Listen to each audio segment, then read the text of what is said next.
Okay, so let's dive into someone really fascinating from American history. An 18th century figure who, basically died and came back, declared they weren't who they were before, ditched their birth name, wouldn't use gendered pronouns, and became this major evangelist. We're talking about the public universal friend. It's such a wild story, truly.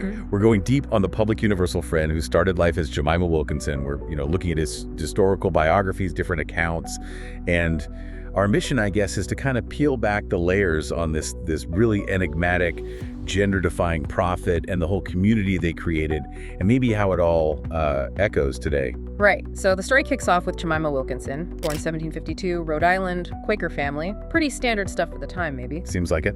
But then you jump to 1776, obviously a big year for the U.S., and Wilkinson gets incredibly sick.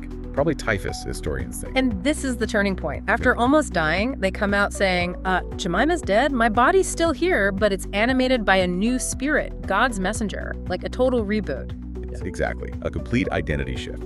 From that point on, refuses to answer to Jemima Wilkinson. Yeah. Gone. And they specifically said they were neither male nor female. Asked people not to use gendered pronouns for them. Which is mind-blowing for the 1770s. Totally. And when people pushed, okay, but what are you? The famous answer was, I am that I am. Just period. Wow. Talk about radical self-definition, just claiming their own existence outside of the boxes available then. It really makes you think about identity, doesn't it? How we define ourselves versus how society wants to define us, even back then. And their whole appearance played into this, right? They wore these clerical robes, but also men's cravats and Quaker hats. A very deliberate androgynous presentation. Even descriptions of their voice are conflicting, sometimes clear, sometimes grum and shrill. They were actively resisting easy categorization. Yeah, refusing to be pinned down in any way. But okay, so beyond this, personal transformation, they actually did stuff, founded a religion. The first American-born person to found a religious community, actually, the Society of Universal Friends. Theology-wise, it was kind of Quakerish, big on free will, not so much on predestination. Yeah. Which was also pretty forward-thinking. But the social stuff seems even more radical for the era. They were a serious abolitionist. Oh, absolutely. Actively got followers to free enslaved people they held. We even have records, black members of the community acting as legal witnesses for manumission. That's huge. That is huge for the 1700s. And what about other social views? Marriage. Generally discouraged marriage, favored abstinence, but pragmatically kind of accepted it if the alternative was breaking abstinence. Okay. Practicality. Right. And really big on empowering women, told them to obey God rather than men. Even set up this group, the Faithful Sisterhood, unmarried women who had real leadership roles. It's interesting how much focus goes on the gender aspect, which is obviously fascinating. But these concrete social actions were also super progressive. Yeah, sometimes the focus on appearance or identity can overshadow the actual theological and social substance of what they were doing. So they moved the followers, right, to upstate New York. Western New York, yeah. Set up towns, places like the Gore in Jerusalem. But it wasn't all smooth sailing. Legal battles, blasphemy charges, sounds dramatic. Oh, totally. There were attempts to arrest the friend, possibly because of land disputes, disguised as religious offense.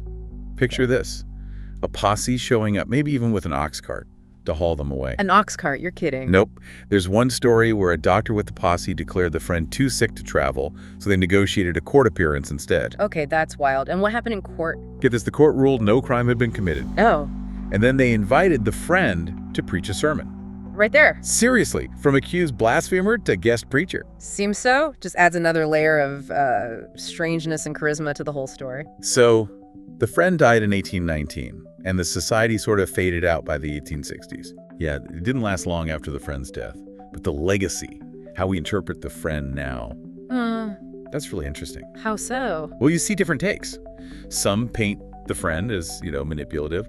Others see a pioneer for women's rights. And now there's the connection to trans history, right? Yeah. Seeing the friend as someone living beyond the binary, long before we had the language. Exactly. A figure who really embodies that idea from Galatians, neither male nor female in a spiritual sense, but lived it out physically too.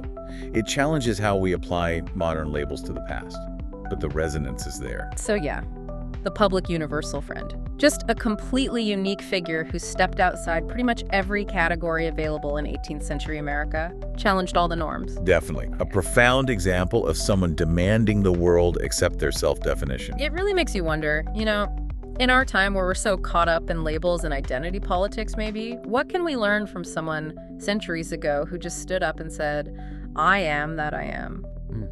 How does that story change how we think about identity and faith and just reflectance today? Something to chew on.